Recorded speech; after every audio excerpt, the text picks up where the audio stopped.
I'll be able to hang in there. What was the injury? My knee.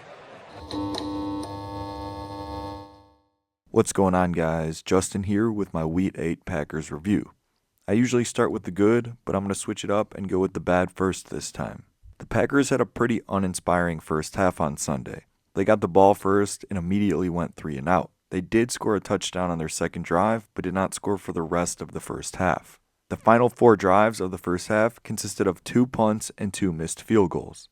Lucas Haversick has been kicking extremely well lately, but Brandon McManus was the active kicker for the game.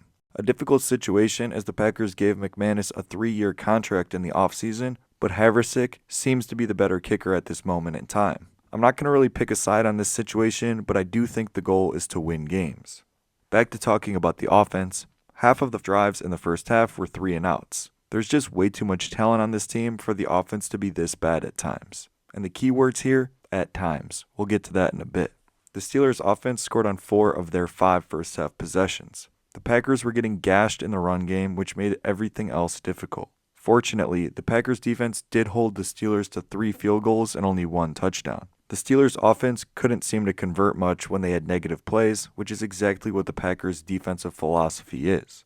Though, I still don't agree with it. This game could have easily been 20 or 24-7 at half, and at that point of the game, it may have been over. I don't understand why these Matt LaFleur-led teams have such a difficult time getting off the bus. They continuously start games slow, so something needs to change.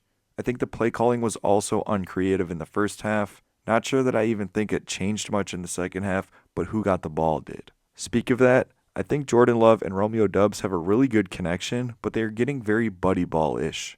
I think Love is too keyed in on Doubs some plays, and he isn't Devontae Adams. With Christian Watson being back, having Matthew Golden and Tucker Kraft, the ball needs to go to those guys often too. We already talked about the field goals, but there are some more issues on special teams. The punt return situation is a nightmare. They tried to have Golden do it early in the season, and he wasn't good at it. Then they send out Nixon on Sunday, a former All-Pro returner, and he muffs the punt. So they are forced to use Romeo Doubs, their number 1 wide receiver, as the punt returner because they trust him to catch the ball.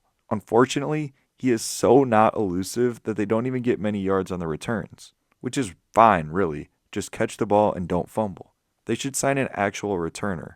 And in fact, they had one rostered early in the preseason in Mecole Hardman. Not only is Keyshawn Nixon screwing up on special teams, but he had a nightmare game at corner too.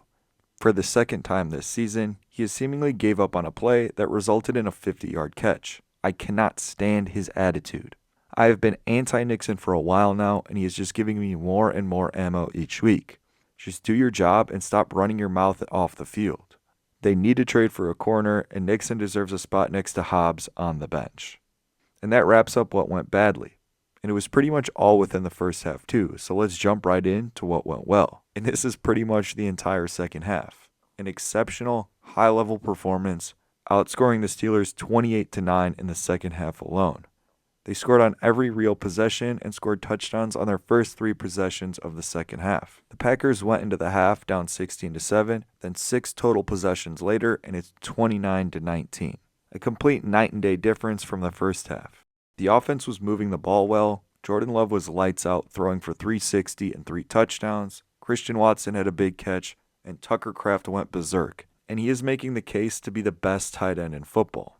I've been saying it for weeks, maybe months, and maybe even a year now, to just get him the ball and let him run. It seems like it's impossible for anybody to tackle him, and I hope that Matt LaFleur realizes this. The defense also turned it up in the second half.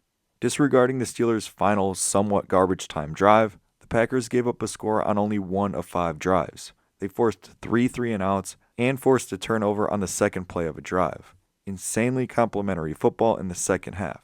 The pass rush was also able to get home and made Rodgers uncomfortable. Rashawn Gary showed up with a couple sacks, and Micah Parsons just makes everybody around him better. This is the Super Bowl caliber team we saw in weeks 1 and 2. I need to make a mention of Carrington Valentine as well. I've been a Valentine believer for a while now and have been begging for him to get him on the field. He proved on Sunday that he is definitely better than Nate Hobbs and probably better than Keyshawn Nixon too. And he plays with some juice that not many others have. He has some Jair in him. This guy needs to be the starter for every single game moving forward.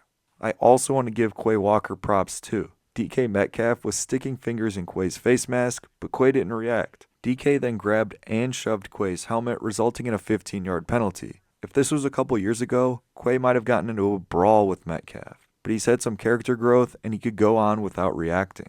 The Packers get the Panthers at home next week, and it shouldn't matter if it's Andy Dalton or Bryce Young in at quarterback. Packers should win this game handedly, and hopefully build off this second half to prove they are amongst the elite in the NFL. The following week, they get the Eagles on Monday Night Football, which is a massive game, but we've seen crazier upsets, so the Packers must keep their focus on the Panthers this week. If you've made it this far, thank you for watching this video, and if you have any thoughts, go ahead and drop them in the comments.